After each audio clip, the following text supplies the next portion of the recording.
আল্লাহু আকবার। মুহতারাম উপস্থিতি, ঈমান ভঙ্গের ইতিপূর্বে 9টি কারণ আলোচনায় এসেছে। আজকে 10 নম্বর কারণ আপনাদের খিদমতে আরজ করব। ঈমান ভঙ্গের 10 নম্বর কারণ হচ্ছে এই: ইসলাম দুই জিনিসের সমষ্টির নাম, আকীদা এবং আমল। ইসলামের মধ্যে প্রবেশ করা, মুসলমান হওয়ার প্রথম অর্থ হলো যে নির্দিষ্ট কিছু আকীদা এবং বিশ্বাস পোষণ করা। আমানতু বিল্লাহি ওয়া মালাইকাতিহি ওয়া কুতুবিহি ওয়া রাসূলিহি ওয়াল ইয়াউমিল আখির ওয়াল কদরি খাইরিহি ওয়া শাররিহি মিনাল্লাহি তাআলা ওয়াল বা'সি বা'দাল মাউত। কতগুলো বিষয়ের উপরে বিশ্বাস পোষণ করা, কতগুলো বিষয়ের উপরে ঈমান আনা। তাহলে ইসলাম দুই জিনিসের সমষ্টির নাম, একটা হলো আকীদা, আর এটাই হচ্ছে ফাউন্ডেশন, আর দ্বিতীয়টা হচ্ছে আমল। যেমন ঈমান আনয়ন করার পরে সর্বপ্রথম করণীয় হচ্ছে নামাজ আদায় করা, রমজান আসলে রোজা রাখা, এবং সামর্থ্যবান হলে যাকাত দেওয়া, এবং যদি সক্ষম সচ্ছল হয় তাহলে বাইতুল্লাহ শরীফে গিয়ে হজ করা।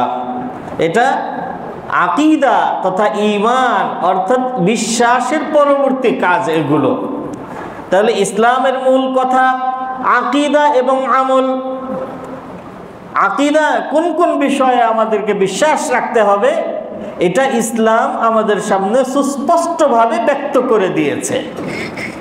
আকীদা এবং বিশ্বাস পোষণ করার পরে কি কি আমল করতে হবে, কি কি আমল করা ফরজ, এটাও ইসলামের মধ্যে পরিষ্কারভাবে পরিচ্ছন্নভাবে দিক নির্দেশনা আছে না নাই? কথা বলেন, আছে। তাহলে ইসলাম আমাদের সামনে আকীদার বিষয়গুলো পরিষ্কার করে দিয়েছে, আমলের বিষয়গুলো পরিষ্কার করে দিয়েছে। ইসলামী আকীদার মূল স্তম্ভ হচ্ছে 3টা: তাওহীদ, রিসালাত, আখিরাত। আকীদা অথবা বিশ্বাস অথবা ঈমানের মূল স্তম্ভ কয়টি? 3টি: তাওহীদ, রিসালাত, আখিরাত। তাওহীদ মানে আল্লাহকে বিশ্বাস করা, আল্লাহর একত্ববাদকে বিশ্বাস করা। রিসালাত মানে নবী আলাইহিস সালাতু ওয়াস সালামকে নবী, শেষ রসুল হিসাবে জানা, বিশ্বাস করা, মানা। আর আখিরাত মানে এই জীবন নয়, এই জীবনের পরে আরো একটি জীবন আছে। ওই পরবর্তী জীবনে এই জীবনের ভালো মন্দের হিসাব দিয়ে পুরস্কার অথবা তিরস্কার সেখানে নিতে হবে, নেওয়া লাগবে। পুরস্কার পাওয়া যাবে অথবা তিরস্কার নিতে হবে, এবং সেই পুরস্কার আর তিরস্কারটা হবে, হয়তো পুরস্কার হবে জান্নাত আর তিরস্কার হবে জাহান্নাম। এটা হচ্ছে আখিরাতের আকীদার একটা মোটা দাগে কিছু বেসিক কথা।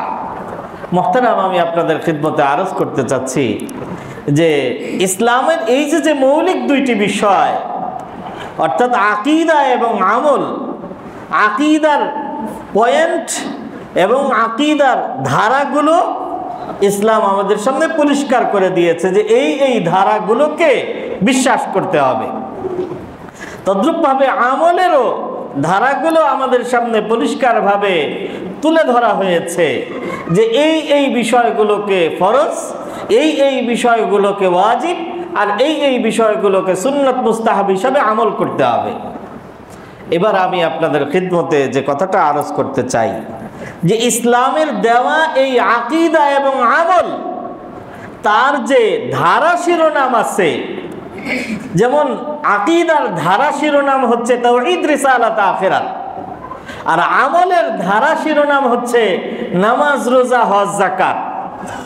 এখন তাওহীদ মানে কি, রিসালাত মানে কি, আখিরাত মানে কি? অথবা আমলের ধারা শিরোনাম নামাজ, রোজা, হজ, যাকাত। নামাজের কি অর্থ, হজের কি অর্থ, যাকাতের কি অর্থ, এবং রোজার কি অর্থ? আকীদার ধারা শিরোনামের এবং আমলের ধারা শিরোনামের প্রত্যেকটা জিনিসের সুস্পষ্ট ব্যাখ্যা কোরআন ও হাদিসের মধ্যে আছে না নাই? এবার আসেন ঈমান ভঙ্গের কারণ আপনাদেরকে যেটা আরজ করতে চাই। ঈমানের দাবি হচ্ছে যে এই আকীদার ধারা শিরোনামগুলোর যে ব্যাখ্যা, যে অর্থ কোরআন ও হাদিসের মধ্যে যে অর্থ ও ব্যাখ্যা দেওয়া হয়েছে ওই অর্থ এবং ব্যাখ্যা সহকারে ঈমান আনা। তদ্রূপভাবে আমলের ক্ষেত্রেও নামাজ, রোজা, হজ, যাকাতের যে অর্থ, ব্যাখ্যা, রূপ, পদ্ধতি শরীয়তের মধ্যে দেওয়া হয়েছে এবং অবিচ্ছিন্ন প্রজন্ম পরম্পরায় আমাদের পর্যন্ত যে ব্যাখ্যা, অর্থ, রূপ, পদ্ধতি এসেছে ওইটা সহকারে বিশ্বাস করা, এটা হলো ঈমান।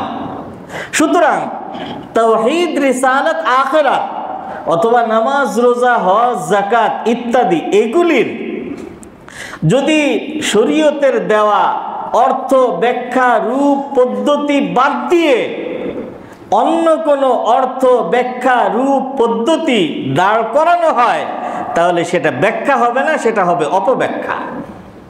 এবং শরীয়তের এই আমল ও শরীয়তের এই আকীদা ও আমলের এই ধারা শিরোনামগুলোর শরীয়ত কর্তৃক নির্দিষ্ট, নির্ধারিত, প্রতিষ্ঠিত, প্রমাণিত অর্থ, ব্যাখ্যা, রূপ, পদ্ধতি বাদ দিয়ে অন্য কোনো অর্থ, ব্যাখ্যা, রূপ, পদ্ধতি দাঁড় করানোর নাম অপব্যাখ্যা, এবং এই অপব্যাখ্যা যে ব্যক্তি করবে তার ঈমান থাকবে না। এবার এটাকে একটু যদি আমরা বুঝতে চাই তাহলে যেমন আকীদা বা বিশ্বাস এর মৌলিক ভিত্তি আমি আপনাদের খিদমতে আরজ করেছি। আমরা সকলেই জানি যে বিশ্বাসের মৌলিক ভিত্তি হচ্ছে তাওহীদ, রিসালাত, আখিরাত। কয়টি? তিনটি। তাওহীদ মানে আল্লাহ, এক আল্লাহকে বিশ্বাস করা। আল্লাহর ব্যাপারে যত বিশ্বাস আছে এই বিশ্বাসগুলোর একটি গুরুত্বপূর্ণ বিশ্বাস হচ্ছে এই মক্কার কাফেররা নবী আলাইহিস সালাতু ওয়াস সালামের কাছে এসে জিজ্ঞাসা করেছিল যে আপনি যে রবের দাওয়াত দেন আমাদেরকে, এই রবের বংশ পরিচয় সম্পর্কে আমাদের সামনে একটু তুলে ধরেন। তার বংশ পরিচয় কি? মা নাসাবুহু, তার বংশ পরিচয় কি? কোন রিওয়ায়াতের মধ্যে এসেছে সিফলানা রাব্বাকা, আপনার রবের বংশ পরিচয় আমাদের সামনে তুলে ধরুন। এই হলো প্রশ্ন।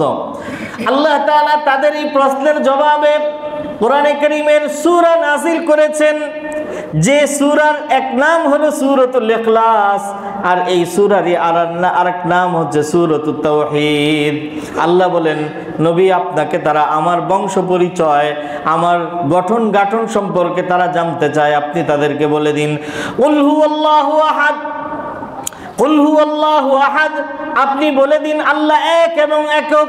আল্লাহুস সামাদ, আল্লাহ সব কিছুর সকল প্রয়োজনাদির থেকে আল্লাহ ঊর্ধ্বে, আল্লাহ মুক্ত, আল্লাহর কোনো কিছুর প্রয়োজন নাই।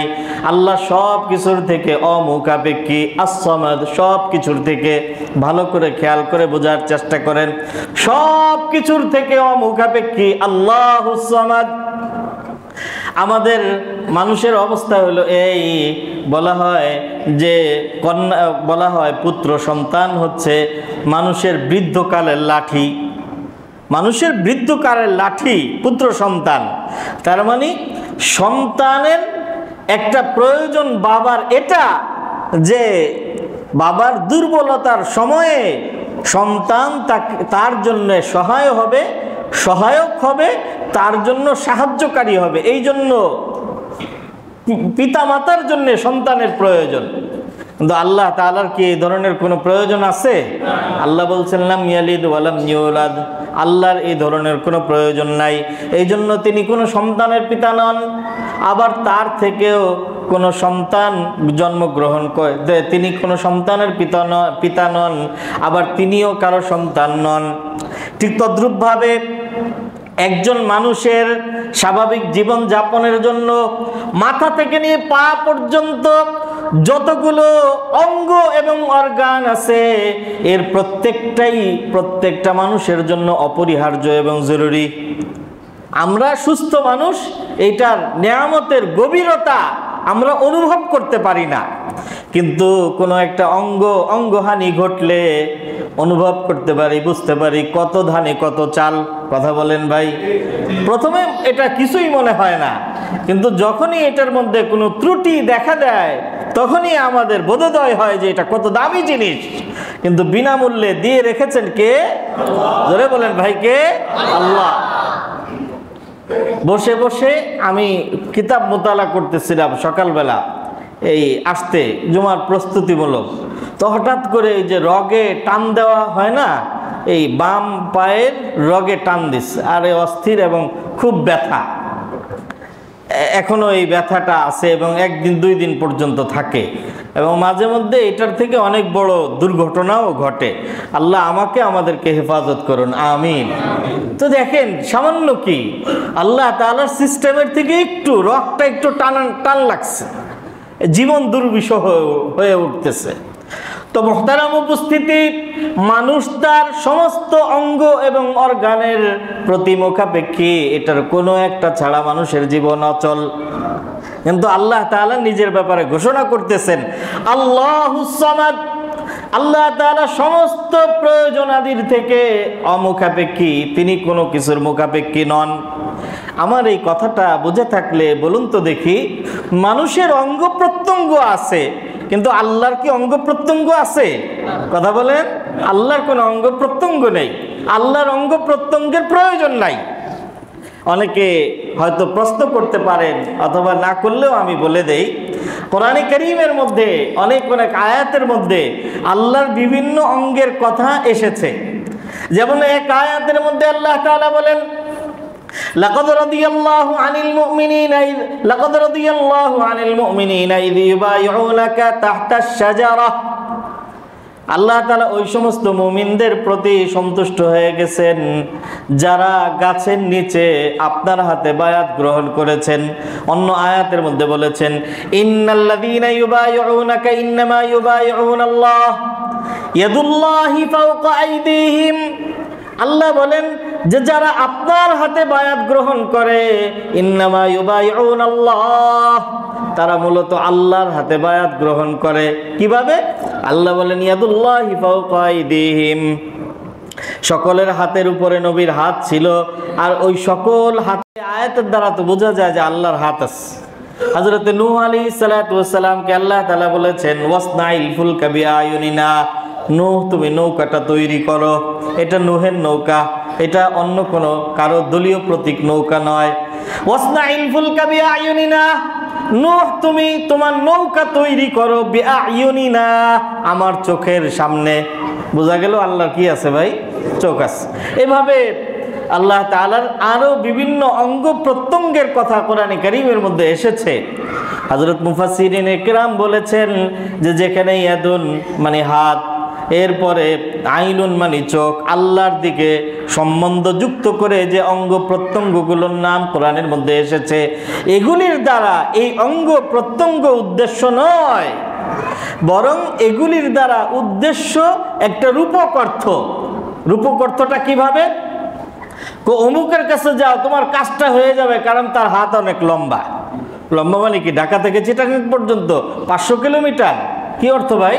তার হাত অনেক লম্বা, অর্থাৎ ক্ষমতা আছে। ইয়াদুল্লাহি ফাওকা আইদিহিম, আল্লাহর হাত তাদের হাতের উপরে।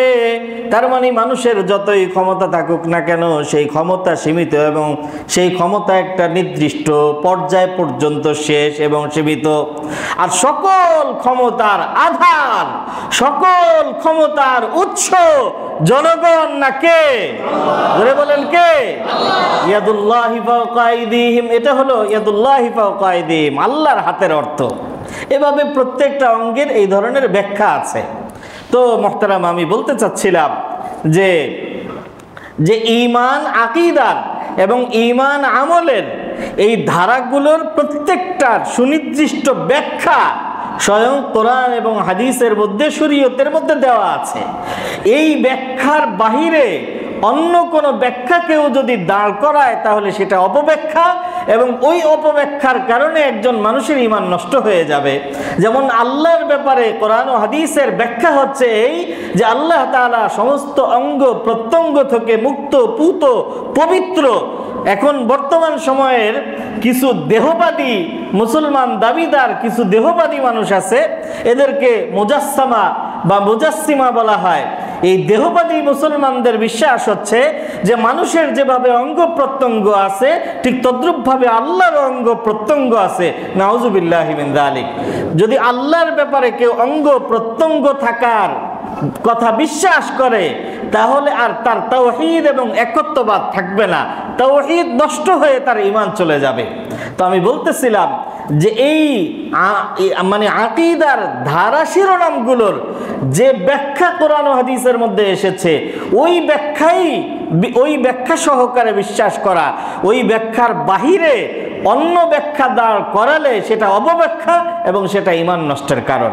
এটা তো আল্লাহর ব্যাপারে বললাম। রিসালাত, যেমন নবীজির ব্যাপারে কোরআনে কারীমের মধ্যে আল্লাহ তাআলা নবীজির ব্যাপারে বিশ্বাস দিয়েছেন আমাদেরকে, মা কানা মুহাম্মাদুন আবা আহাদিম মির রিজালিকুম ওয়ালাকিন রাসূলুল্লাহি ওয়া খাতামান নবিয়্যিন। মুহাম্মদ তোমাদের কোন পুরুষের কোন ছেলে মানুষের পিতা নন। ওয়ালাকিন রাসূলুল্লাহি, তিনি কার রাসূল? আল্লাহর রাসূল। ওয়ালাকিন রাসূলুল্লাহি, এর পরের কথাটা গুরুত্বপূর্ণ। ওয়া খাতামান নবিয়্যিন, তর্জমা আপনারাই করেন, তিনি সর্বশেষ নবী। কথা বলেন তো, সর্বশেষ নবী হওয়া এটা কোরআন ঘোষিত নবী আলাইহিস সালাতু ওয়াস সালামের নবুয়ত এবং রিসালাত সংক্রান্ত একটি বিশ্বাস এবং বিশ্বাসের একটা ধারা। এখন কেউ যদি বলে যে আমি সব মানি, আমি আল্লাহকে মানি, নবীজিকেও মানি, সব কিছু মানি, কিন্তু ওয়া খাতামান নবিয়্যিন, তিনি সর্বশেষ নবী, এর অর্থ হলো এই। মুহতারাম উপস্থিতি, আপনারা জানেন যে নবী দুই ধরনের। কোন কোন নবী দুনিয়াতে নবুয়ত নিয়ে আসেন, পাশাপাশি নতুন সংবিধান নিয়ে আসেন। নবী যদি নতুন সংবিধান নিয়ে আসেন তাহলে ওই নবীকে বলা হয় নবী এবং রাসূল। আর যদি তিনি নতুন সংবিধান না নিয়ে পুরাতন সংবিধানের প্রচারক হিসাবে আসেন, কথা কি বুঝতেছেন আমার? যদি পুরাতন সংবিধানের প্রচারক হিসাবে আসেন তাহলে তাকে বলা হয় শুধু নবী, তিনি রাসূল নন। যেমন হযরতে হারুন আলাইহিস সালাতু ওয়াস সালাম, মুসা আলাইহিস সালাম, যেমন মুসা আলাইহিস সালাতু ওয়াস সালাম তিনি নবী এবং তিনি রাসূল, কারণ তিনি তাওরাতের মাধ্যমে নতুন সংবিধান নিয়ে এসেছেন। কিন্তু মুসা আলাইহিস সালাতু ওয়াস সালামের পরে ঈসা আলাইহিস সালাতু ওয়াস সালামের আগ পর্যন্ত আল্লাহ তাআলা বনি ইসরাইলের কাছে নবী প্রেরণ করেছেন 4000। এই 4000 নবীর সকলেই ছিলেন হযরত মুসা আলাইহিস সালাতু ওয়াস সালামের আনিত শরীয়ত তাওরাতের প্রচারক। সুতরাং তারা নবী ছিলেন, কিন্তু পুরাতন সংবিধানের প্রচারক হিসাবে তারা রাসূল ছিলেন না। এবার আসেন যে আমি নবী আলাইহিস সালাতু ওয়াস সালামের খাতামুন নবিয়্যিন, সর্বশেষ নবী হওয়ার কথাটা আপনাদের খিদমতে আরজ করতেছিলাম। বর্তমানে নিজেদেরকে আহমদিয়া মুসলিম নামে পরিচয় দানকারী, এদেরকে আমরা বলি কাদিয়ানি। এই কাদিয়ানি তথাকথিত আহমদিয়া মুসলিম নামধারী এরা বলে যে আমরা সব মানি, সবই ঠিক আছে, তবে ওয়া খাতামান নবিয়্যিন, নবীজি সর্বশেষ নবী, এর অর্থ হচ্ছে তিনি নতুন শরীয়ত আনয়নকারী তথা রসুল হিসাবে তিনি সর্বশেষ রসুল। অর্থাৎ তারপরে আর এমন কোন নবী আসবে না যে নবীকে আল্লাহ তাআলা নতুন শরীয়ত দান করবেন। কি বলতে চায় এর দ্বারা? নতুন শরীয়তওয়ালা নবী আসবে না, কিন্তু এমনে নবী আসবে। নাউজুবিল্লাহি মিন যালিক। সেই এমনে নবীটাকে, এমনে নবীটা হলো গোলাম আহমদ কাদিয়ানী তাদের দৃষ্টিতে। আল্লাহু আকবার। আপনারা কি বিশ্বাস করেন এটা? বিশ্বাস করলে ঈমান থাকবে, বিশ্বাস করলে ঈমান থাকবে না। খাতামান নবিয়্যিন এর অর্থ শুধুমাত্র রসুল হিসাবে সর্বশেষ রসুল এটা নয়।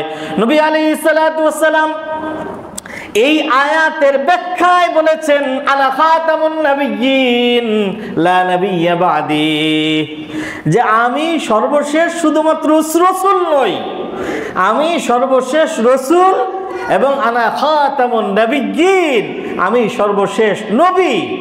আবার তারপরেও কারো মনের মধ্যে সংশয় থাকতে পারে, এই জন্য নবীজি বলেছেন লা নাবিয়্যা বাদি, আমার পরে কোনো ধরনের নবী আসবে না।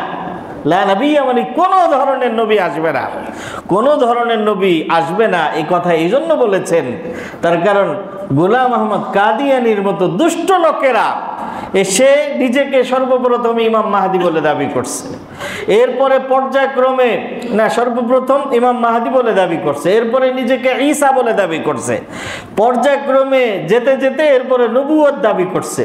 এখন কোরআনের মধ্যে তো আসছে যে নবীজি সর্বশ্রেষ্ঠ নবী, এরপরে আর কোনো নবী আসবে না। এজন্য অপশন বের করছে কি, যে নবীজি হলেন নবী এবং রসুল, রসুল হিসাবে তিনি শেষ নবী, আর আমি হলাম জিল্লি নবী। জিল্লি নবী মানে হলো নবীজির ছায়া, আমি মুহাম্মাদের ছায়া হিসাবে দুনিয়ার মধ্যে আসছি। আচ্ছা বলেন তো দেখি, একজন মানুষ নাই তার ছায়া দুনিয়ার মধ্যে থাকতে পারে? তো একবার বলছে যে আমি জিল্লি নবী মানে ছায়া নবী, আবার কখনো কখনো কিছুদিন পরে যখন মানুষের আপত্তি আসছে তখন বলছে যে না ছায়া নবী না, আমি হলাম বুরুজি নবী। এরপরে বুরুজ মানে হলো আপনার যে টাওয়ার, বুরুজি নবী, টাওয়ারি নবী। কি অর্থ এটা সেই ভালো জানে। কখনো কখনো এই জিল্লি নবী, বুরুজি নবী, ছায়া নবী বিভিন্ন ধরনের মানে প্রকার বের করে নিজেকে ওই প্রকারের নবী বলে দাবি করে সে এক নতুন ধর্ম প্রচারের ষড়যন্ত্র এবং পায়তারা এই উপমহাদেশে করেছিল। উলামায়ে কেরাম সর্বসম্মতভাবে তার বিরুদ্ধে দাঁড়িয়ে বলেছেন যে নবীজির পরে কোনো ধরনের নবুয়ত বা রিসালাতের কথা কেউ যদি বলে এবং বিশ্বাস করে তাহলে উম্মতের সর্বসম্মতি ঐক্যমতে ওই ব্যক্তি কাফের হবে, আর তাদেরকে যে ব্যক্তি কাফের বলে বিশ্বাস না করবে সেও কাফের হয়ে যাবে। এই জন্য আমাদের সকল মুসলমানদের প্রাণের দাবি, বাংলাদেশে হিন্দুরা, বৌদ্ধরা, খ্রিস্টান, বিভিন্ন ধর্মের লোকজন, বহু ধর্মের আবাসন বাংলাদেশ, এটাই বাংলাদেশের একটা সৌন্দর্য। অন্যরা যেহেতু আছে তারাও থাকতে পারবে, আমাদের কোনো আপত্তি নাই, কিন্তু অন্যরা যেভাবে তাদের নিজ নিজ ধর্ম পরিচয় আছে, আরেকজনের ধর্ম নিয়ে তারা টানাটানি করতেছে না। আমরাও বলি কাদিয়ানীরা এদেশে থাকবে, কিন্তু আহমদিয়া মুসলিম জামাত নামে ধোঁকা দিয়ে নয়, বরং নিজেদের ধর্মীয় পরিচয়ে তারা থাকবে। এবং সেই জন্য বাংলাদেশে আইন পাশ করে কাদিয়ানীদেরকে অমুসলিম ঘোষণা করতে হবে। কথা বলেন ঠিক না বেঠিক? আর না হলে তারা এই আহমদিয়া মুসলিম নাম ধারণ করে মুসলিম বিশ্বে যাচ্ছে, হজ করতেছে, ওমরা করতেছে এবং সেখানে গিয়ে বিশৃঙ্খলা সৃষ্টি করতেছে। শুধু তাই না, যেহেতু তারা নিজেদেরকে মুসলমান হিসাবে পরিচয় দেয়, মুসলমান হিসাবে দাবি করে, আমাদের সমাজের কোমলমতি মুসলিম সন্তানরা তাদের সাথে সম্পর্ক করে বিপদগামিতার শিকার হচ্ছে। এই জন্য তাদেরকে অমুসলিম ঘোষণা করা এটা আমার আপনার ইমানের সেফটির জন্য জরুরি। এই জন্য আমরা অনতিবিলম্বে দাবি করব যে কাদিয়ানীদেরকে সংসদে আইন পাশ করে অমুসলিম ঘোষণা করতে হবে। কথা বলেন ঠিক না বেঠিক? মোহতারাম, আমি বলতেছিলাম যে ইমানের মৌলিক ধারা, আকীদার মৌলিক ধারা তাওহীদ, রিসালাত, আখিরাত। আখিরাতের ব্যাপারেও একটা তথ্য দেই। যেমন আল্লাহ তাআলা কোরআনে কারীমের মধ্যে সূরা নাযিল করেছেন 114টি।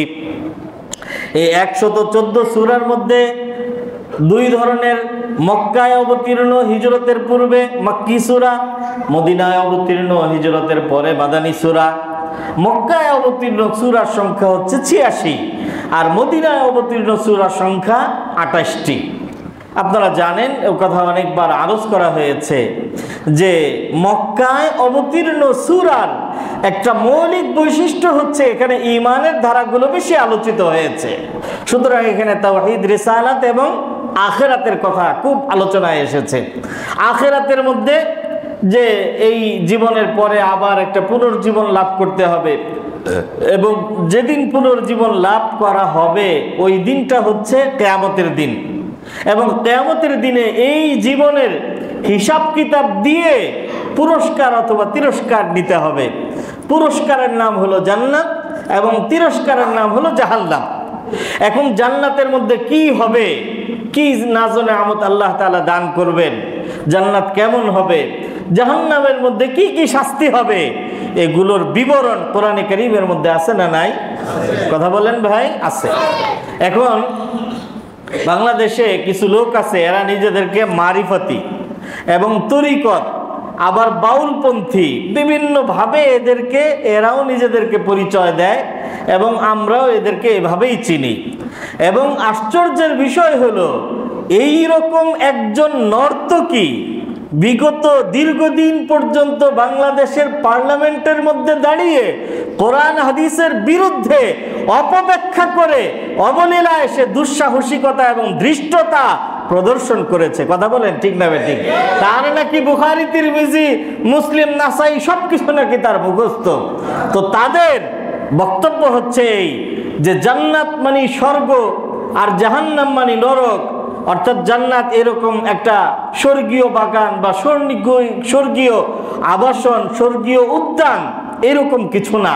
আর জাহান্নাম মানে নরক বা যেখানে শাস্তি দেওয়া হবে বিভিন্ন ধরনের, এরকম কিছু না। বরং জান্নাত মানে হলো মনের আনন্দ এবং তৃপ্তি, আর জাহান্নাম মানে হলো মানসিক যন্ত্রণা এবং কষ্ট। তাহলে জান্নাত মানে মনের তৃপ্তি আর জাহান্নাম মানে হলো মানসিক যন্ত্রণা। এই কথা বলার দ্বারা কি উদ্দেশ্য? আলাদাভাবে জান্নাতও নাই, আলাদাভাবে জাহান্নামও নাই। আলাদাভাবে কেউ যদি জান্নাত এবং জাহান্নামকে অস্বীকার করে তাহলে তার ঈমান থাকবে? কথা বলে এই ধরনের কথা সংসদে দুঃসাহসী উচ্চারণ করার, দুঃসাহসী কথা প্রদর্শন করা হয়েছে, আর আমরা মানে এক রকমের চুপ থেকে এটা নীরবে আমাদেরকে সহ্য করে নিতে হয়েছে। মোহতারাম উপস্থিতি, আমি আপনাদের খিদমতে বলতে চাচ্ছিলাম যে এই যে যদি এই জান্নাত এবং জাহান্নামের কোরআন হাদিসের বাহিরে এই আত্মিক তৃপ্তি আর মানসিক যন্ত্রণার এই ব্যাখ্যা যদি করা হয় তাহলে তার ঈমান থাকবে না। কারণ কোরআন এবং হাদিসে জান্নাত এবং জাহান্নামের ব্যাখ্যা স্পষ্টভাবে, সুস্পষ্টভাবে দিয়ে দেওয়া হয়েছে। এবং এটার ভয়ঙ্কর রূপ হচ্ছে, ভয়ঙ্কর এটার ফলাফল হচ্ছে এই যে যদি আমাকে আপনাকে জান্নাত আর জাহান্নামের এই অপব্যাখ্যা যদি আমাকে আপনাকে বিশ্বাস করানো আর গলদকরণ করানো যায়, মানুষ আমরা নামাজ পড়ি এবং হারাম থেকে বেঁচে থাকি কেন? কারণ আল্লাহ তাআলা নামাজের বিনিময়ে পুরস্কারের ঘোষণা করেছেন, ওই পুরস্কারের লোভে। এবং হারাম থেকে বেঁচে থাকি কেন? কারণ হারামের মধ্যে লিপ্ত হলে আল্লাহ তাআলা এটার জন্য শাস্তি ঘোষণা করেছেন, ওই শাস্তির ভয়ে। এটা মক্কার 86টা সূরার মধ্যে এটা আল্লাহ তাআলা মোটিভেশনাল সিস্টেম, আল্লাহ তাআলা এই পদ্ধতি অনুসরণ করেছেন যে মানুষকে জান্নাতের লোভ দেখিয়ে এবং জাহান্নামের ভয় দেখিয়ে মানুষকে সৎ পথে চলতে এবং অসৎ পথ থেকে তাকে বারণ করতে উৎসাহিত করা হবে। এটা এইভাবে তাকে মানসিকভাবে প্রস্তুত করা হবে। এখন এক কথায় যদি আমাকে আপনাকে এটা বিশ্বাস করানো যায় যে জান্নাত মানে মানসিক শান্তি আর জাহান্নাম মানে হলো মানসিক যন্ত্রণা, তাহলে তো আর কিসের নামাজ, কিসের রোজা, কিসের হজ, কিসের হালাল, কিসের হারাম?